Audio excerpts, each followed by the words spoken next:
tao, di siyempre believe. Pero ang tanong ko sa'yo, hindi mo iwanan si Inday. Pero nung dumating yung tatay niya, hindi siya pinapasok doon sa Villamor, pati si Bongo hindi pinapasok, nasaan ka? Hindi ka umiimik. Pwede ka naman pumunta ron eh. Kapatid ka ng presidente, sigurado mapapapasukin kayo doon pag ikaw nandun. But you kept quiet. Kailan ka umimik? Nung bumagsak ka na sa rating, bigla ka kailangan ng investigasyon, o nagpasip-sip ka na.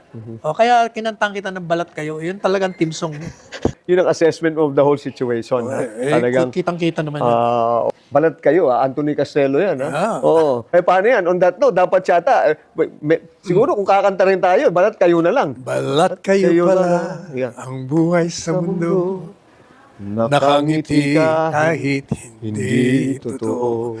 Magandang bulaklak ang siyang katulad mo. Ano sunod?